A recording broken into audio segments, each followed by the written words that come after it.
Alhamdulillah nahmaduhu nasta'inuhu wa nastaghfiruh wa na'udzu billahi min shururi anfusina wa min sayyiati a'malina may yahdihillahu fala mudilla lahu wa may yudlil fala hadiya lahu amma ba'du. Allahumma inna nas'aluka khaira hadzal layl wa khairan fihi wa khairan ba'da wa na'udzu bika min syarri hadzal layl wa syarri fihi wa syarri ba'da. Amin ya rabbal alamin. Baik Bapak Ibu, saudara, saudari, ikhwan akhwat fillah dari manapun dan sedang berjalan ya, dan semuanya semoga dalam ridha Allah Subhanahu wa taala. Judulnya apa Pak? Silaturahmi. Itu bukan judul Pak. Ambol urang Tanjung Godang. Ibu ambo lahir di Siko ya. Cuma kami besarnya di Kota Tongah ya. Kini mungkin anak-anak Kota Tongah, Tanjung Gadang, kalau babaso ndak baso mereka itu lah Tanjung Gadang nih nah. Boleh juga, nggak masalah. Bahasa Inggrisnya boleh baso Minang, nasional Minang. Taib, Bapak Ibu, kita berada di masa yang telah Nabi kabarkan, yang disebut oleh Rasulullah SAW zaman fitnah. Maka Nabi mengatakan, badiru, hendaklah bersegera kalian dengan apa? Bil a'mal, dengan membuat peran. Amal di situ jangan artikan amal soleh dalam artian ritual ibadah, tapi artinya buat peran. Segeralah kalian berperan, punya peran. Sebelum apa? Fitanan, sebelum terjadi fitnah. Peran untuk apa? Memperkuat iman. Sebab konteks hadisnya, yusbihur rajulu mu'minan wa yumsi kafiran. Orang pagi mukmin, sore kafir. Kafir sore, pagi mukmin. Begitulah terus. Berarti yang Nabi mau bukan ritual, bukan amalan yang banyak, amal fisik, sembahyang banyak, zikir banyak, khataman banyak, bukan itu. Tapi akidah yang kuat, iman. Pagi ada orang mukmin, sore imannya berubah. Tapi sayang kebanyakan orang menjelaskan hadis ini dalam pahaman amal fisik. Banyak sedekah itu udah pasti. Tapi amal yang paling basic bukan itu. Amal paling basic di kolbu. Maka Nabi ditanya, apakah amal yang paling mulia wahai Rasulullah? Dalam hadis Imam Bukhari. Lalu Nabi menjawab, imanun billah. Engkau percaya kepada Allah. Percaya itu adanya di kolbu. Mahalluhu fil qalb. Tempatnya ada di kalbu. Maka kajian-kajian iman perlu diperbanyak.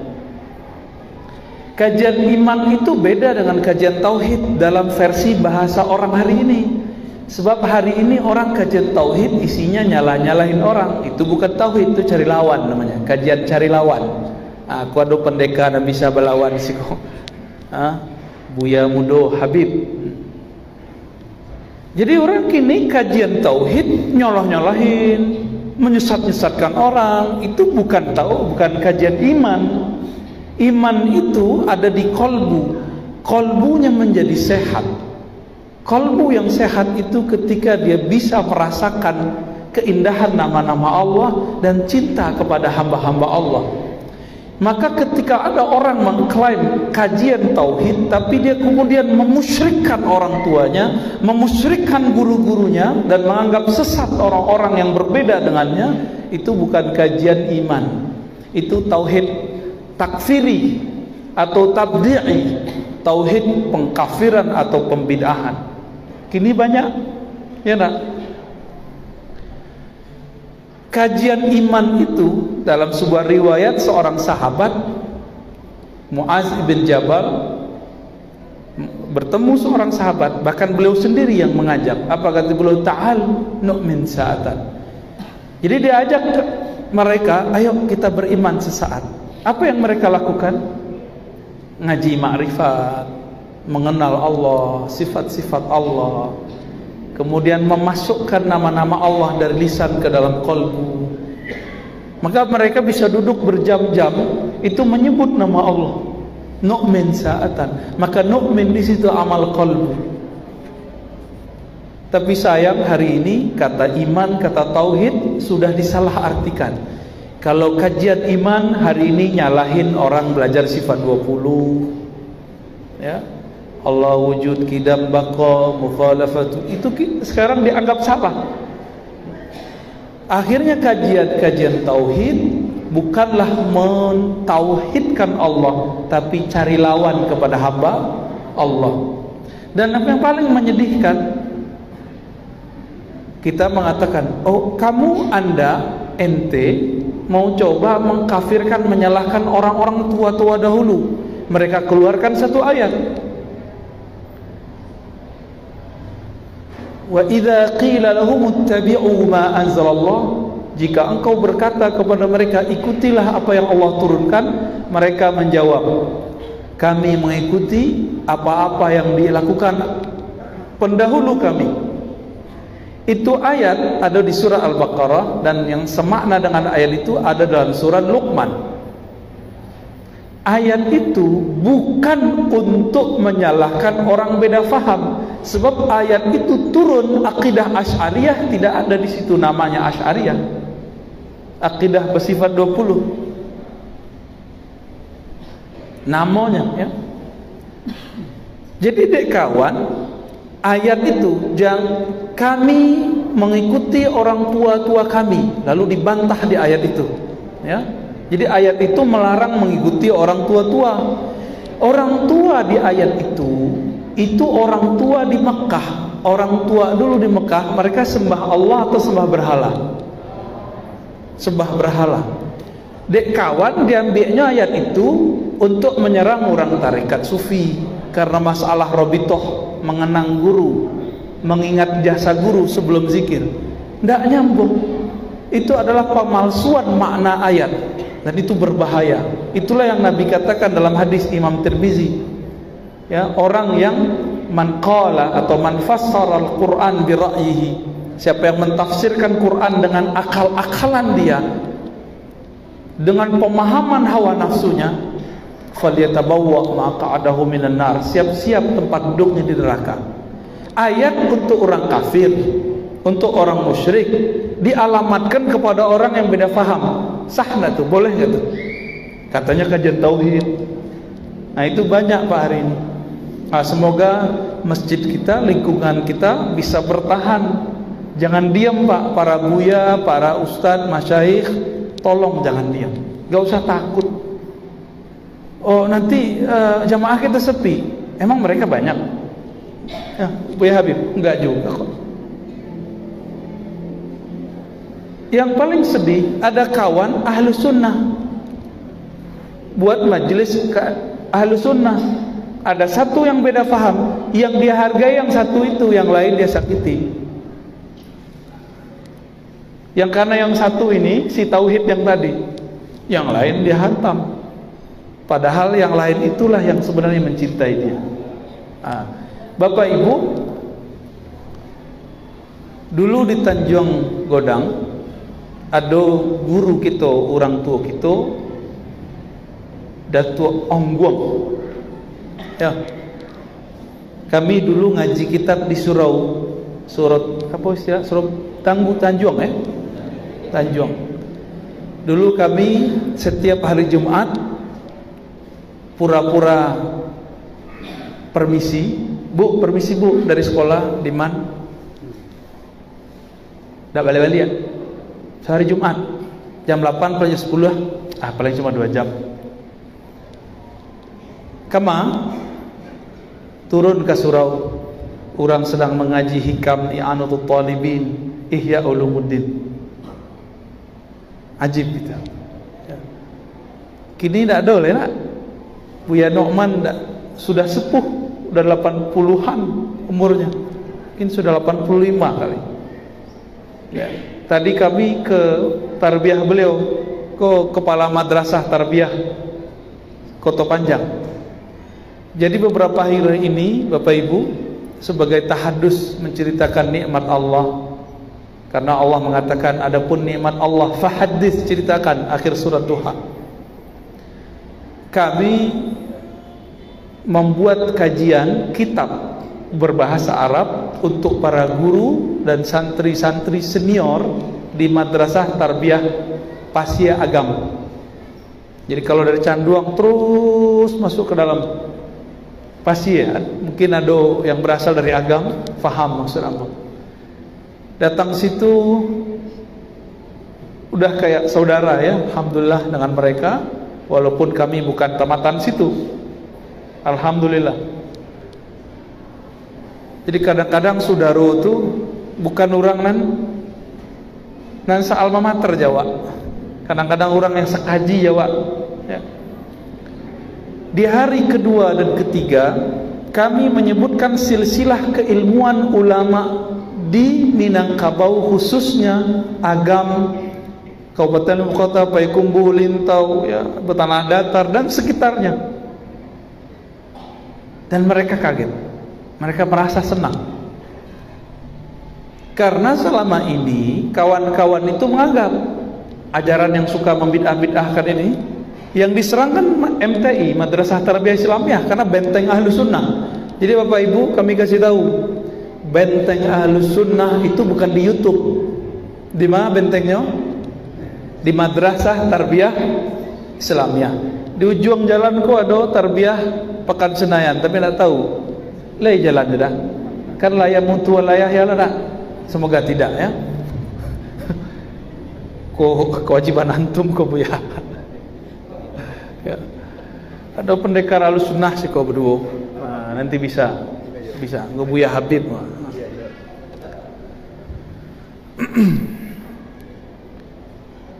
Kami menyebutkan silsilah ilmu orang awak. Kalau angkulah kuang, nah, ini belum kita sebut di luar. Martinus, nama beliau nak ya? Ma orang gaya wasik kok. Angkulah kuang, nama kete beliau siapa? Tu angguang. Iya Martinus nak, iya Dades, mana Dades? Hah? Martunus, Marjunus, model-model orang Yunani nak.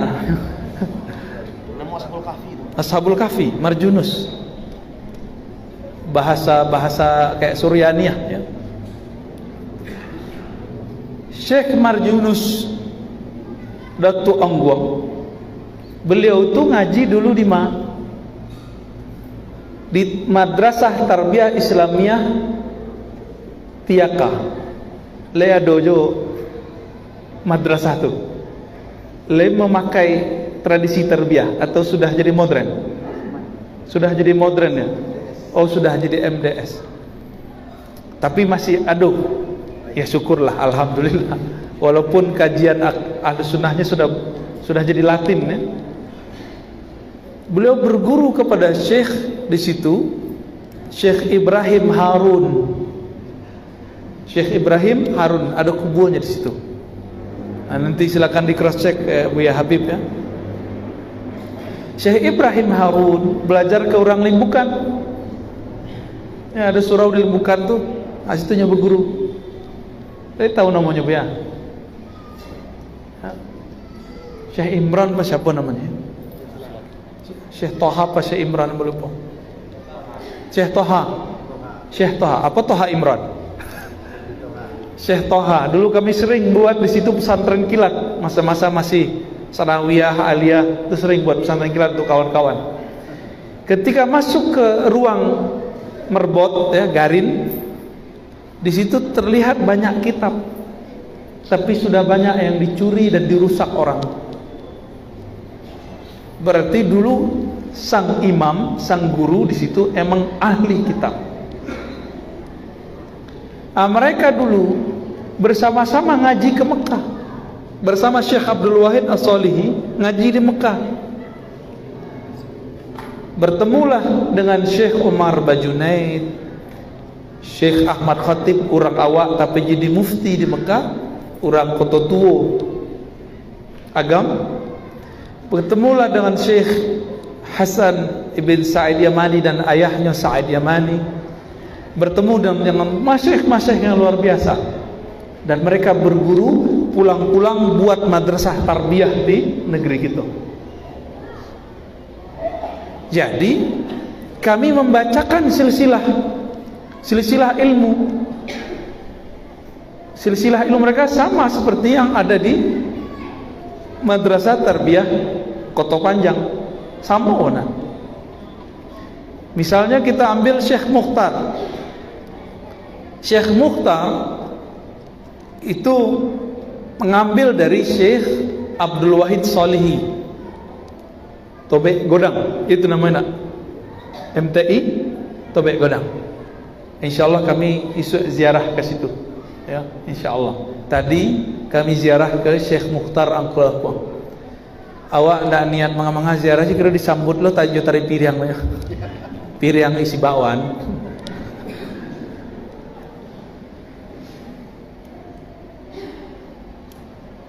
Syekh Abdul Wahid langsung ngambil ke Mekah. Jadi Bapak Ibu, jadi Mekah yang kini sama dengan Mekah yang dulu, laba lain. Maka kepada para masyayikh, para ustadz, buya, para pendakwah, tidak usah hilang kepercayaan diri untuk mendakwahkan akidah ahlus sunnah. Apa sebab?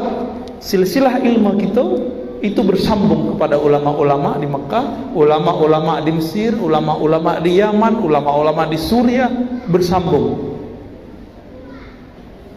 Syekh Ahmad Khatib berguru kepada Bakri Syata, Nawawi Banten, tapi jadi mufti di Mekah. Pernah mengajar di Mesir, Syekh Nawawi Banten, Nawawi bin Umar Al-Bantani. Syekh Nawawi itu mengarang kitab dan semuanya pakai bahasa Arab. Dan kitab beliau dipakai di berbagai penjuru negeri. Canggih lah tuh, orang awak, orang Indonesia, orang Banten, dalam skala nasional gue.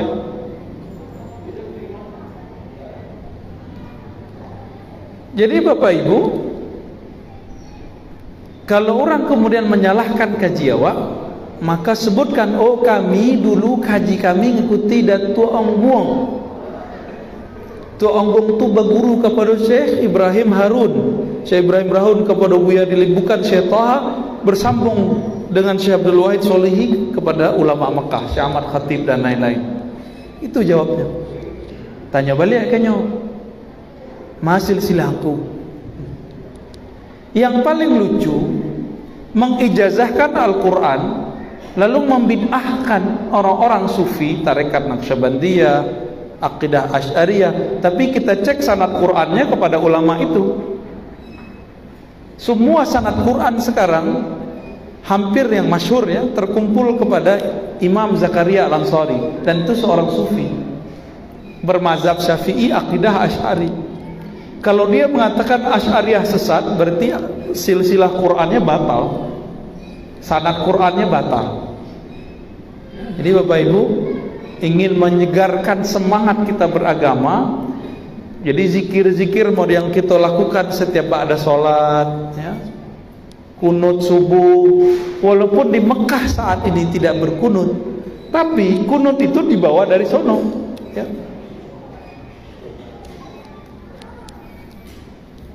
Dulu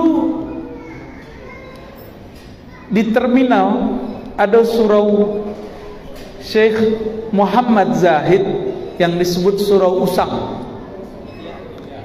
Orang salah tulis disebut Ongkusoi. Nama asli beliau Syekh Muhammad Zahid. Syekh Muhammad Zahid, kami megang sanadnya, ya. Syekh Muhammad Zahid itu mengambil ilmu zikirnya kepada orang di Sungai Dore, ya. Setuju nak? Ya. Syekh Muhammad Ilyasin. Syekh Muhammad Ilyas mengambil ke Syekh Muhammad Jamil, orang situ juga. Beliau diambil mantu oleh ulama yang lama ngaji di Mekah, karena beliau juga ngaji di Mekah. Namanya Syekh Muhammad Tahir Barula. Tapi di situ suraulah jadi masjid, orang sudah nggak kenal, sayang. Syekh Muhammad Ongkusoi Muhammad Zahid. Muhammad Zahid itu punya murid banyak, dan kami datang kepada cucu anak dari murid beliau. Jadi murid beliau orang nyebutnya kok tengah petolang tuh, Ayah Sultani, ya, kuburannya kan di tengah, ya, orang tengah anak. Beliau, kami datang ke anaknya Syekh Ayah Sultani, dan beliau menyebutkan dulu Syekh Muhammad Zahid minta tolong kepada Engku Ayah untuk menuliskan ijazah. Ijazah itu izin mengajarkan ilmu. Ilmu apa saat itu? Khusus ilmu tarekat Naqsyabandiyah. Jadi kiranya itu tempat orang bersuluk di situ.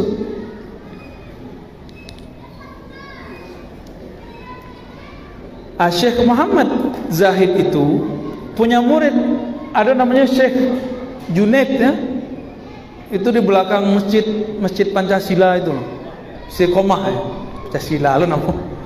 Ada masjid Istiqomah, belakangnya ada surau. Dulu kami yang meresmikan itu, meresmikan tagaknya berdiri kembali. Syekh Junaid. Syekh Junaid itu punya murid Bahyal Karimi, Buya Bahyal Karimi. Mungkin anak keturunannya masih ada lah, ya. Nah, sedangkan Syekh Muhammad Zahid mempunyai murid tadi Buya Ayas. Kemudian hanya ada kawan lain di Poyolanse namanya Syekh Qasim. Syekh Qasim itu guru dari Abuya Dahnar Tu'daniyah dan Majan Quran. Beliau suluk 2 kali dengan Syekh Qasim. Syekh Qasim itu, jadi Syekh Qasim, Syekh Ayah Sultani, Syekh Junaid, 3 orang itu mengambil ilmunya kepada Syekh Muhammad Zahid Ongkusai. Nah, ini satu wilayah itu dulu, ya. Maka Bapak Ibu, kalau kita cek tadi sampai ke Muhammad Tahir, ya, barulah Syekh Muhammad Tahir kamarnya mengaji. Muhammad Zahid, Muhammad Ilyas, Jamil, Tahir. Kemana Syekh Muhammad Tahir mengaji? Ke Syekh Ismail Al-Makki Al-Minangkabawi. Syekh Ismail orang Simabua, Batu Sangka. Kami malam tadi di situ. Tapi lama Mekah. Beliau belajar zikir dan belajar suluk di depan Masjidil Haram Jabal Abi Qubais. Kaji itu yang dibawa ke siku. Bedanya Syekh Muhammad Tahir kalau zikir lembut-lembut, la ilaha illallah, la ilaha illallah, begitu aja. Ya. Beliau punya kawan namanya Syekh Abdurrahman Kumangu. Karena zikirnya bercampur tarikat Saman, zikirnya lebih keras. Lahilah sile Kumangu. Antum ta'allamtum, ya? Waduh, gawat. Ketemu jawara nih, ketemu pandeka lidah.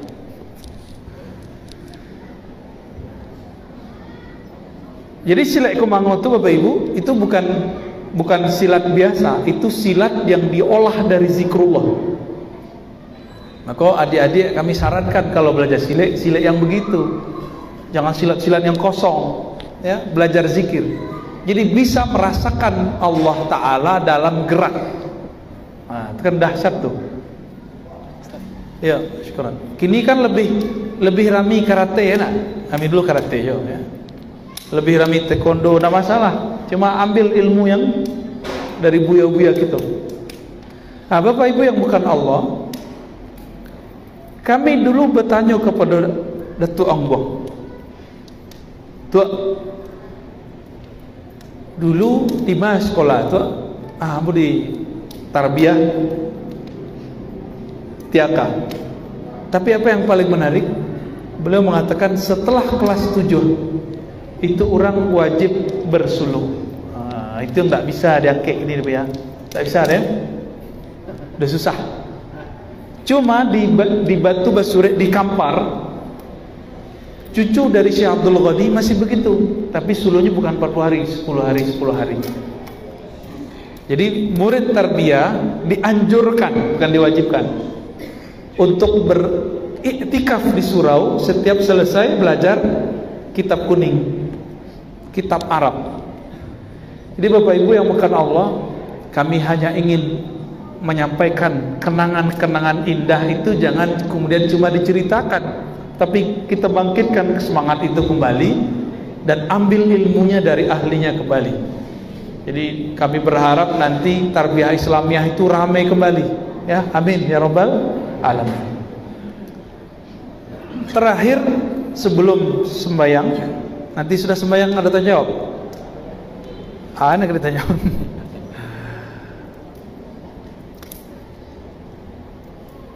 Kembali kepada materi kita tadi, Nabi ditanya, apa amal terbaik? Beliau menjawab, al-imanu billah, ilmu iman.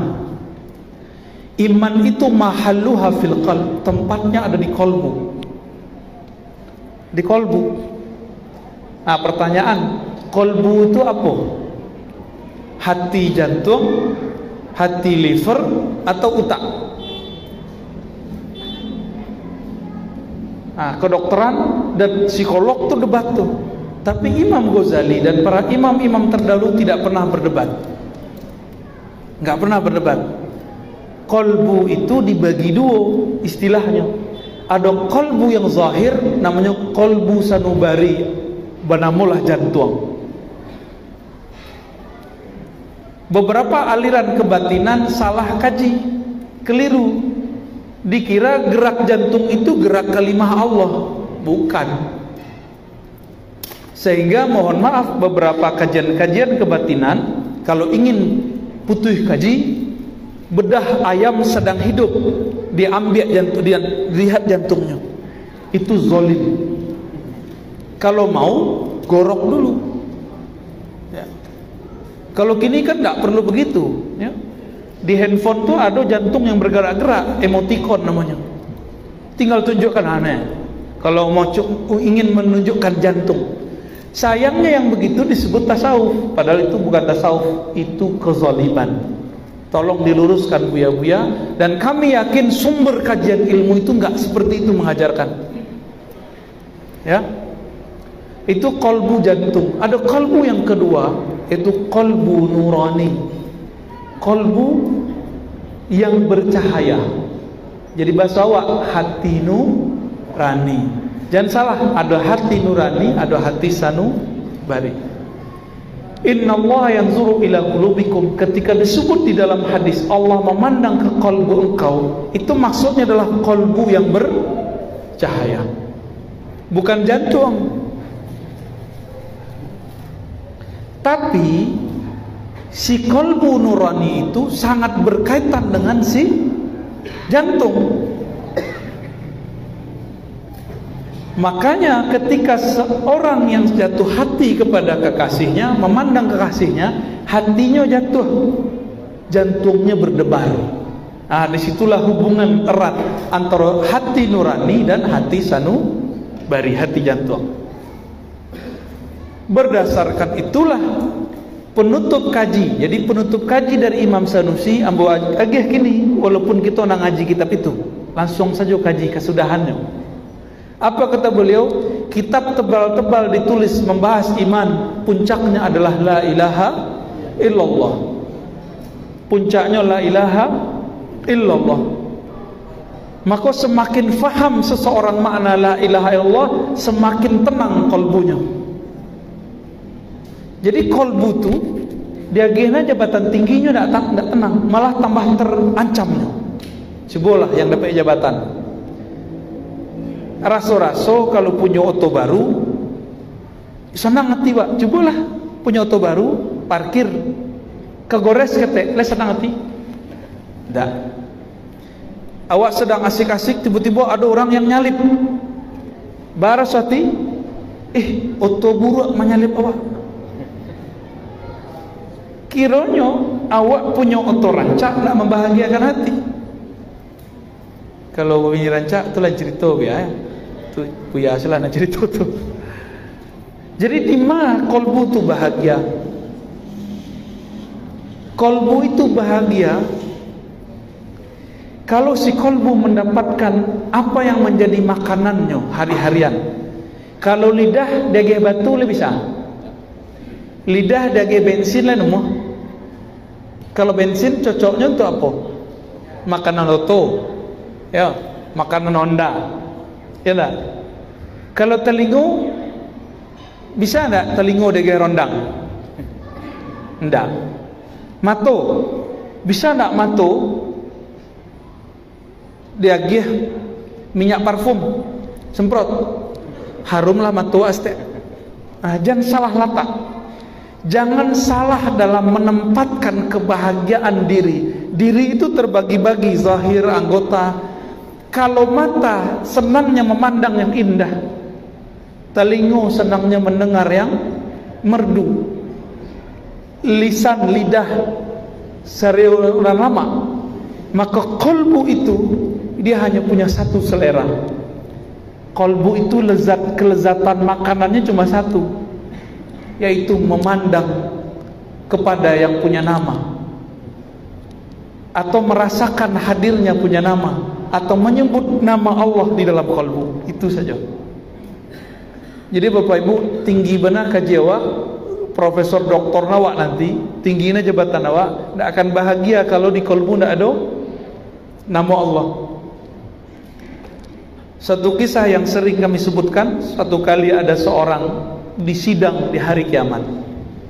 Ketika disidang di hari kiamat, semua dosanya itu sepanjang tali laporan. Jadi kertas, ada kertas perinan di alam mahsyar nanti, itu semua daftar dosa.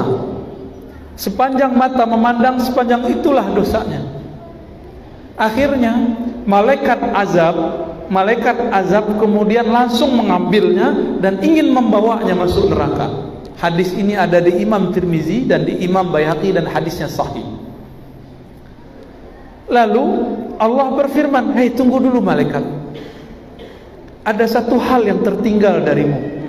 Engkau baru menghisap zahir dari badan dan pikirannya, tapi engkau belum menghisap denyut jantung di dalam kolbunya.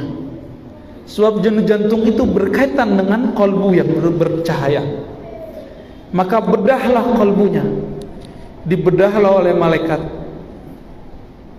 Dibedah Pak, kaget malaikat. Kolbu orang itu menyebut nama Allah, Allah, Allah, begitu. Dalam riwayat Imam At-Tirmizi, la ilaha illallah, la ilaha illallah, la ilaha illallah di kolbunya itu. Kaget malaikat. Hah? Berarti, nah ini rahasia, malaikat tidak tahu amalan tersembunyi di dalam kolbu. Akhirnya Allah berfirman, timbanglah kalimat la ilaha illallah atau Allah Allah itu, ambil. Lalu timbang, taruh di kanan, amal maksiatnya taruh di kiri. Apa yang terjadi? Awal goyang-goyang, goyang-goyang. Lama-lama kalimah itu tambah cepat. Semakin dikeluarkan, tidak ada putus-putusnya. Selalu aduh. Maka malaikat azab pun melepas. Ya salah Pak. Ternyata kalimah la ilaha illallah ditimbang dengan langit dan bumi masih lebih berat.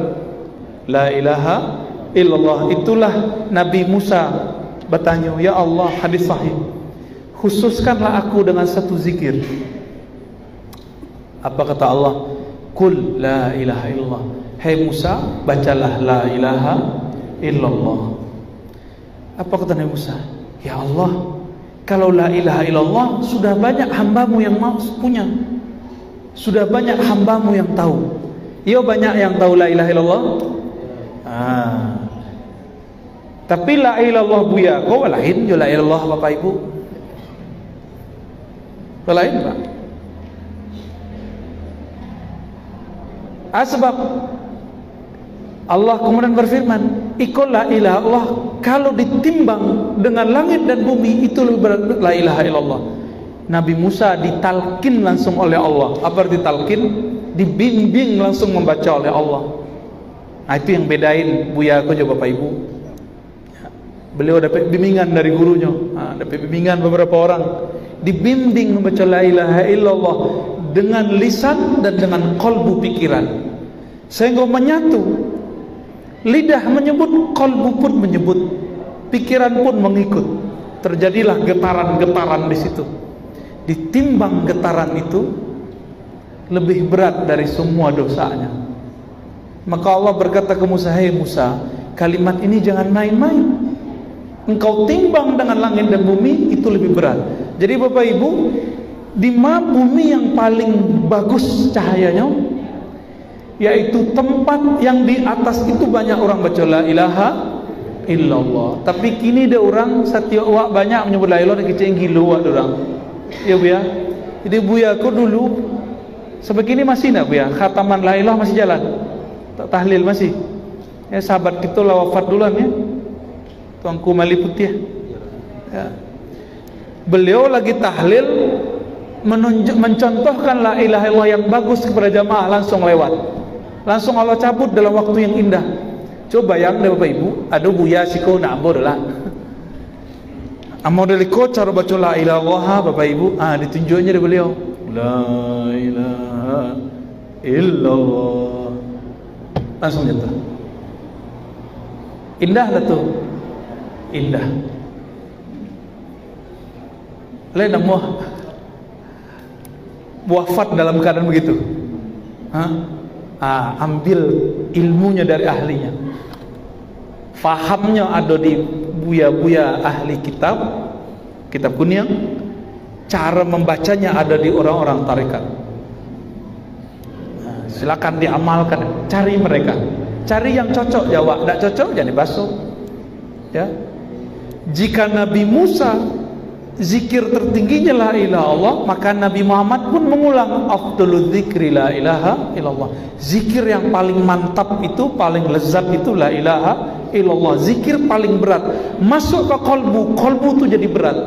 Makanya orang kalau punya kalimah itu di kalbunya, kalimat-kalimatnya akan berat, tabau lendong waktunya, tabau waktu orang tuh, kecuali awak ingkar ya.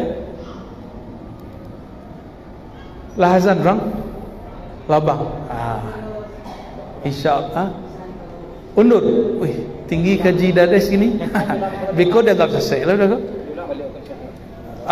Pengurus bercakap lah cerita. Sudah dulu. Jadi ibadah.